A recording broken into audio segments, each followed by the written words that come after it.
I don't know if you understand, but the greatest evil that exists is already here. E aí pessoal, mais um vídeo aqui pra vocês e mais um vídeo de série pra gente falar do quarto episódio da segunda temporada de Loki, que foi um episódio, meus amigos, sensacional. Quem fala que essa série da Marvel não é a melhor, tá maluco. Tá maluco, porque esse episódio foi incrível. Eu acho que ele explodiu a linha do tempo da Marvel, ele explodiu o universo Marvel, mas a gente vai conversar aí durante o vídeo, tá? Então já vai deixando um like, se inscrevendo no canal, ativando as notificações pra não perder nada, tá? Comenta, quero saber a opinião de vocês aí referente a esse episódio. Tá, mas basicamente a gente, né, continua ali acompanhando que o Victor Time, ele foi pra AVT, ele vendo ali as caras dele, né, na parede e tudo mais, ele vê naquele vitral onde a gente vê a guerra multiversal acontecendo entre os Kangs e tudo mais. Então, ele começa a se introduzir dentro desse mundo que ele apenas leu ali no livro que o Ouroboros criou, né? Até que o Loki, né, e o Mobius, a B15, encontram ele e levam até o Ouroboros para eles poderem pensar num plano juntos ali, né? Para poder salvar ali o tear temporal, porque tá tudo indo por água abaixo. E a gente tem um encontro sensacional, porque se lembra, quem fez o livro da AVT foi o Ouroboros, que foi entregue pro Victor. Só que o Ouroboros aprendeu tudo do Victor Timely. Então, tipo, é a cobra mordendo o próprio rabo, né? O Ouroboros aí, né? Uma bela simetria das coisas. Então eles se encontram, é mó legalzinho o bromance que rola ali dos dois, né? Tipo, eles conversando e, sabe, pô, mano, eu quero o seu autógrafo, eu também quero o seu. Então é sensacional. Tá, esse encontro. O Ouroboros aqui eu acho que ele é um destaque dessa série, né? Porque ele é muito, sabe, muito legal de estar junto. Quando ele tá dentro de cena, claro que quando ele tá dentro de cena geralmente é pra dar uma notícia ruim, como acontece muito dentro desse episódio. Porém, é muito divertido estar ali com ele, muito confortável estar ali com ele, né?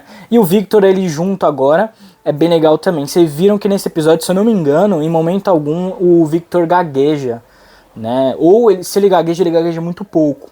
Então a gente tá vendo um pouquinho das diferenças aí também com aquele que permanece, tá? Mas a gente vai falar isso ao longo do vídeo, que vocês vão notar, porque aqui explode tudo, meus amigos.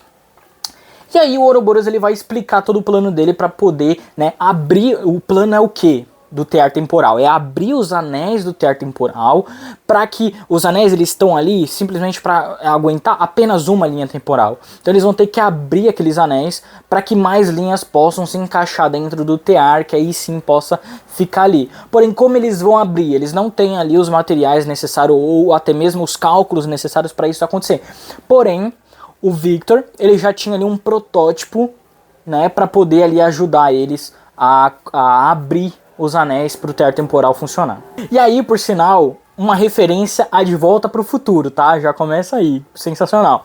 Que é da maquete, que é deles, né, montando o plano dele. Ele faz até as mesmas falas que o Dr. Brown fala ali em De Volta para o Futuro, né? Mostrando ali como fazer todo o negócio para ele voltar no tempo. Aqui é a mesma coisa, no caso, né, abrir o tear temporal. Então foi legal a referência, boa referência também. E aí depois, né, o Mobius, a Sylvie também tá lá, o Loki, eles deixam os três ali, né, porque tá o Obi, o Victor, eu sempre me esqueço o nome do outro, mas o outro cara também, que é engraçadinho, tá lá, e os três saem, né, então, e aí o Mobius quer comer mais uma daquelas tortas super verde que a gente viu nos episódios anteriores. E a Sylvie fica extremamente brava, porque o mundo, o universo, não, as linhas do tempo estão acabando e o cara quer dar um tempo comendo torta. E ela começa a jogar na cara. E é um bom ponto, porque eles estão, sabe, traçando um pouquinho do caminho para balancear a Sylvie. No sentido de, tipo, ela não tá entendendo o que ela tá falando, entendeu? Porque a gente já trabalhou isso nos episódios anteriores junto com o Loki e ele conversando. Por sinal, comendo a torta também. E a Sylvie vinha falar isso, falar de que ele até o momento não foi na linha do tempo dele para poder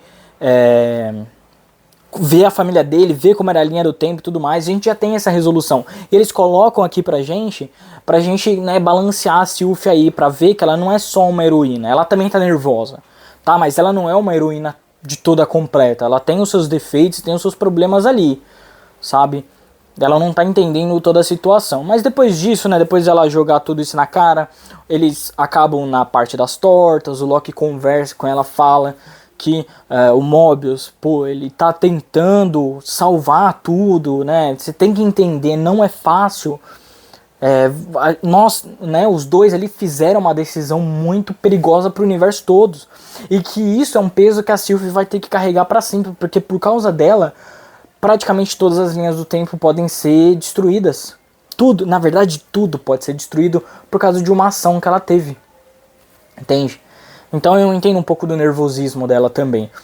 E o Loki fala pra ela, né, que tipo, de alguma forma ou de outra, se a gente conseguir salvar todo mundo aqui, alguém vai ter que ficar no comando.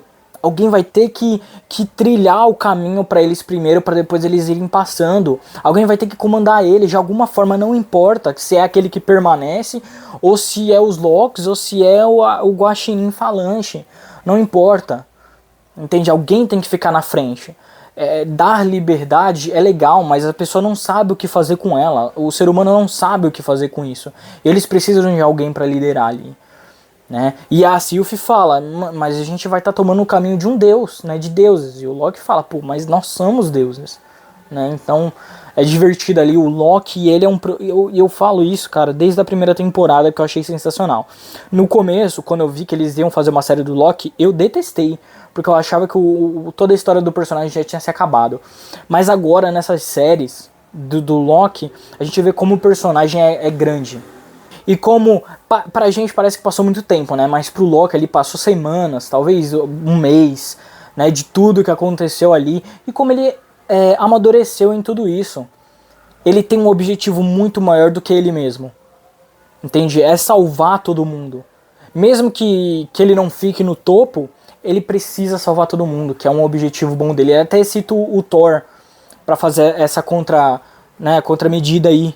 Então é bem divertido, né? Que o Thor era um cara chato, e aí ele ficou um cara legal depois que ele foi pra Terra, depois que ele passou pelas dificuldades que passou. Então é legal ver esse amadurecimento do Loki. E depois, né, e aí tem a parte da B15 que eu quase esqueci de falar, porque eu vou ser sincero que é a barrigada do episódio. O episódio foi sensacional, mas tem essas barrigadas. Que é basicamente a B15 lá, indo pra onde tá todo mundo preso. Você lembra que todo mundo foi preso nos episódios anteriores lá, que eles estavam podando as realidades e tudo mais? Aquela comandante. A B15 foi lá pra tentar convencer eles de que eles têm que trabalhar juntos. O importante agora é trabalhar junto para poder consertar todos os problemas que está acontecendo, para depois eles tomarem as iniciativas, se de fato vai ser podado, se não vai ser podado, o que pode ser podado, o que não pode. Então a B15 foi lá para poder falar com o X5, né, com o pessoal da comandante e tudo mais.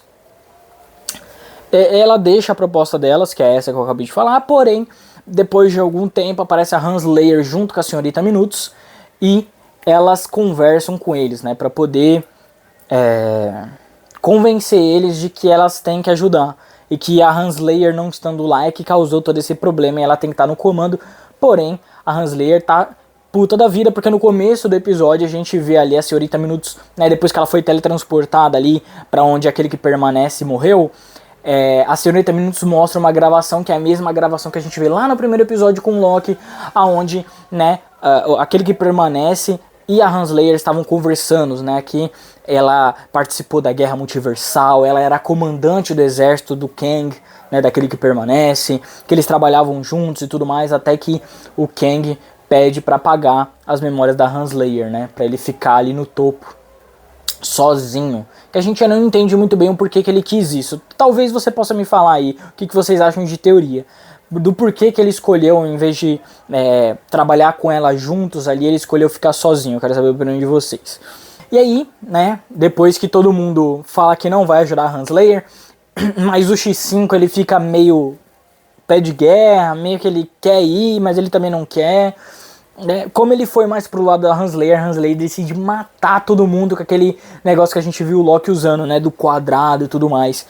Que eu não acreditei que essa cena ia estar na Marvel. Óbvio, não mostrou a cena deles sendo comprimidos no cubo e morrendo esmagados.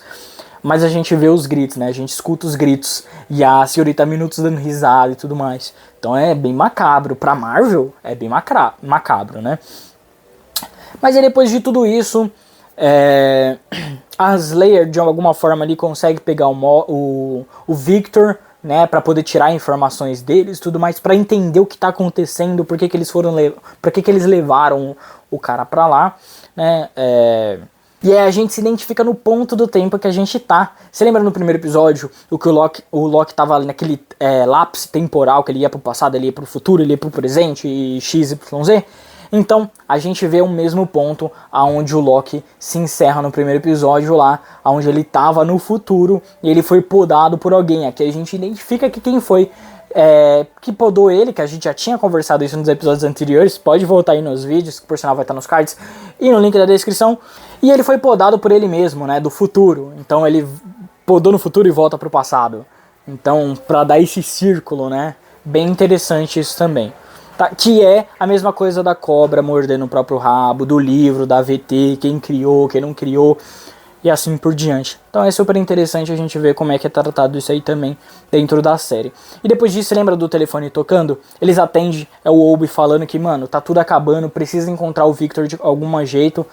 E aí eles pedem pra destravar, né, os sistemas de segurança que impedem, né, deles poderem usar magia. E depois que eles destravam, eles podem usar magia, eles conseguem pegar ali o Victor de novo da Hunslayer. Eles também colocam ali a senhorita Minutos offline, e a gente vê que a senhora Minutos fala que o Victor que a gente tá vendo ali nunca será o mesmo Kang que a gente viu, né, o Kang que a gente viu no final da primeira temporada, aquele que permanece. Eu acho sensacional. Isso aqui é o final da roda, é o final do círculo. A gente já viu esse tempo se repetindo várias e várias vezes. Correto. Mas agora a gente vai ver a última corrida pro final. Mano, isso aqui é muito dark, cara. É muito dark da Marvel. Com menos detalhes que Dark, né? Porque Dark é hiper mega detalhado e extremamente bem feito. Aqui é muito mais simples, para que o público geral consiga entender toda essa parte da volta, da cobra mordendo o próprio rabo e tudo mais, né? Mas eles conseguem ali pegar o Victor, que essa é a parte mais importante, voltar ali para onde eles podiam ter um acesso ao tear temporal. Eles colocam o Victor ali para poder abrir as comportas de segurança, para que eles possam voltar ali para fora e fazer todo o plano que eles tinham de abrir os anéis do tear temporal. E a gente vê, né, depois que abre ali, a gente vê aquela cena maravilhosa do tear praticamente se quebrando e várias linhas do tempo abrindo e surgindo. Isso é lindíssimo, é realmente muito bonito a forma que é mostrado ali. E aí o Loki, ele se coloca à frente para poder ir lá e fazer todo o trabalho, né, de abrir toda essa parte do tear temporal, mas o Victor fala que pode dar algum erro, pode dar algum problema, e que na verdade que vai fazer toda essa parte do tear temporal vai ser ele. E aí vem a parte mais chocante. Quando ele tava indo pra fazer isso, ele morre. Ele é diluído na... Eu acho que essa palavra é ideal, né? Ele é diluído, ele vira macarrão, né? Ele é sugado pelo buraco negro. Ele vira macarrão ali e ele morre, né? Porque a gente acredita que ele morreu, né? Na verdade. Mas provavelmente ele morreu. E isso choca todo mundo, porque eles falam, pô, agora acabou. Tá tão forte a quantidade de energia que tá ali envolto ao tear, que nem mesmo a roupa que foi feita para isso adiantou. Tudo se quebrou, né? E o Victor morre, né? Vamos deixar em aspas ainda, né? Mas ele morre ali. E aí o tear mostra quebrando e uma luz gigante ali engolindo todos eles, e acaba com aquela cena lindíssima da luz ficando mais forte, e os olhos do Loki ali, que por sinal olhos muito bonitos. E aí termina todo o episódio, a gente fica com esse gostinho e a gente quer mais, né? Geralmente os quartos episódios aí das séries da Marvel, geralmente tem um punchline melhor, tem um momento chave ali pra te chamar pros outros 2 episódios que vai encerrar essa temporada. Eu quero ver onde que vai chegar isso aqui. Se esse Victor não é o Victor que a gente imaginava, quem será ele? Né? Porque se lembra, multiverso, tem vários outros Victors. Não necessariamente precisava ser esse cientista desse universo que eles foram. Pode ter sido de outra linha do tempo, que é o Victor que vira aquele que permanece. Então todas as possibilidades estão abertas dentro da mesa. A gente vai ter que jogar as peças aí para poder entender.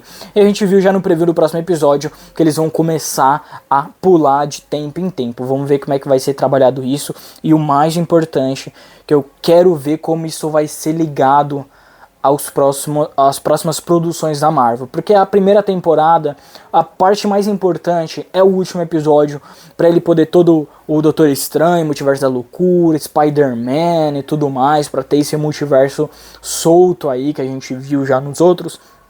Né, o Loki deixou isso aberto. Eu quero ver o que eles vão deixar aberto pro final, que vai impactar nas próximas produções, para deixar a gente mais dentro desse universo e colocar mais ou menos um rumo. Que até agora nesses filmes, nessas séries que mostraram tirando de novo o Loki e uma outra série ali, eles não te deixam muito a par do futuro, né, e o que pode ser trabalhado mais pra frente. Já Loki já deixou o que é o multiverso. Eu quero ver o que esse Loki também vai deixar. Já é mostrando o Kang, que vai se tornar aquele que permanece, ou ele já vai mostrar as outras realidades pra gente ver como é que vai ser trabalhado isso. São 2 episódios, eu quero ver como é que eles vão fazer, mas eu quero saber a opinião de vocês, tá? Então vai deixando um like de novo, se inscrevendo no canal, ativando pra não perder nenhum vídeo, comenta. Eu quero saber muita opinião de vocês sobre esse maravilhoso 4º episódio de Loki, 2ª temporada aí no Disney Plus, tá? Então muito obrigado e até o próximo vídeo. Tchau.